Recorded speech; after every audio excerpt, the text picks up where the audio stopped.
And what would you say if someone is in that position where they are trying to start something?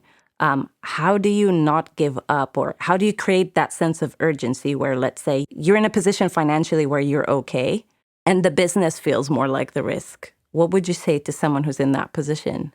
If every day you feel in your gut that you're meant to do this and you want to do this and you're not going to be happy unless you give it a shot, keep going. It's easy to stop. It's especially easy for women to give up on themselves because we think if we're Mm-hmm. building something, it will automatically work if we're supposed to do it. That's kind of this magical thinking. If this is my calling, if this is my purpose, if I'm supposed to do this in the season, it will work. Well, it often doesn't work for a long time. So in 2008, I started a conference with someone else, like fresh off of being homeless. Let's just give it Mm-hmm. a shot. It was very dinky the first year. Um, did not make a dime, 2008. Actually lost money on the conference in 2009. By 2010, we were bringing in $1 million in sponsorship. Wow. So that was over the span of, is it 2 or 3 years? A year and a half. A year and a half. But how many people would have been like, oh, this didn't work. It didn't make money. We had this first session for free for 75 people in a lounge in a hotel that was dinky. This will never work.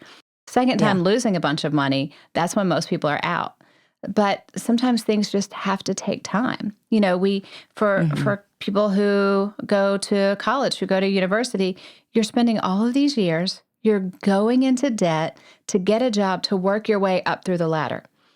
We don't give ourselves the same amount of time or resources to be able to build a business. If the business isn't working in 6 months or 12 months, we go, oh, I thought it was for me. It's not for me. Sometimes things just take time, especially for entrepreneurs who need to build a platform. You need to build an audience for books and for courses and coaching and things like that.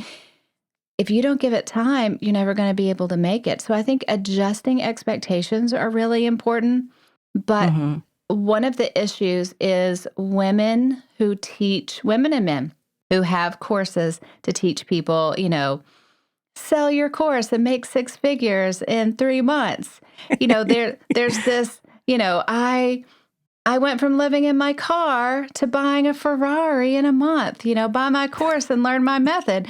There's this idea that there are these secrets out there. And if you just spend $4,000 to learn the secrets, all of a sudden you can skip the groundwork. And you can't skip the groundwork. Things take a long time unless you're on a reality TV show or unless something crazy happens. But for the vast majority of us, it's just slow building until one day we hit critical mass and momentum's going and we go, hey, what do you know? It worked. But there's a long time, sometimes a couple of years of going, I don't know if this is going to work. Let me try this a little bit. Yeah, no, thank you so much for saying that, because sometimes when you switch on Instagram and that's all that's the messages that I'm bombarded with consistently, which is 6 figures in 6 minutes, 7 figures in 7 minutes, 7 days. So I'm really glad that you touched on that, because it really does create that sense of something's maybe wrong with you because you're not getting it fast enough. And I've coached some people in the past, long ago, earlier in their career, who are now in that business. And I'm like, I know the behind the scenes. Wow. I know you didn't buy a Ferrari last month. You know what I mean? I've been around. I know what you're doing.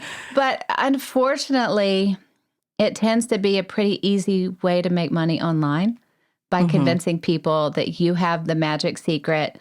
All of a sudden, you're going to earn $5,000 this month if you pay me $5,000 for my magic secrets.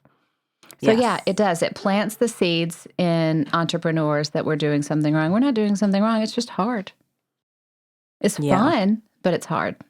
So if someone is in that position where they're in the grind, they're just starting out, how do you get through those hard seasons when you're not making any money?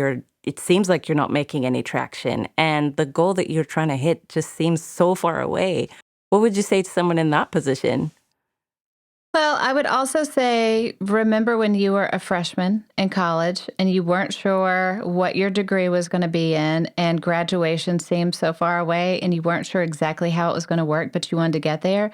You want to think about your entrepreneurial journey as going to college or university. If you're in your first year, you're a freshman. I'm not sure. What do you call it in the UK? Is it freshman or year We one? call them freshers.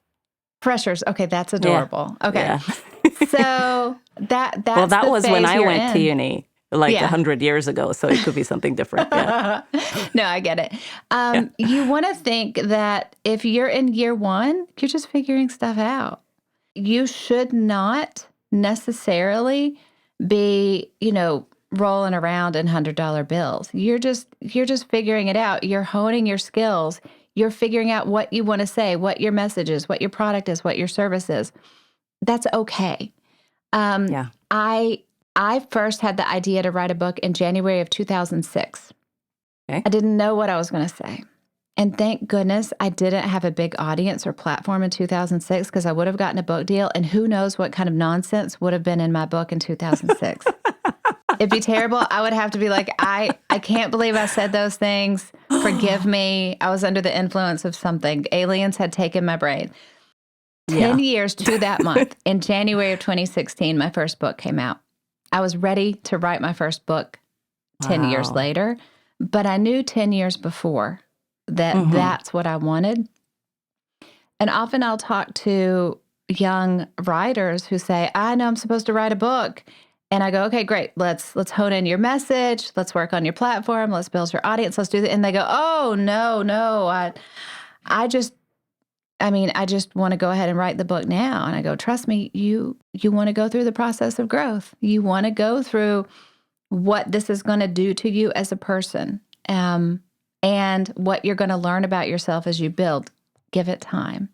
There is this Yes. idea that if we don't hit big benchmarks by the time we're 25 or 30 or even 35, we've missed out. I didn't write my first book until I was 40.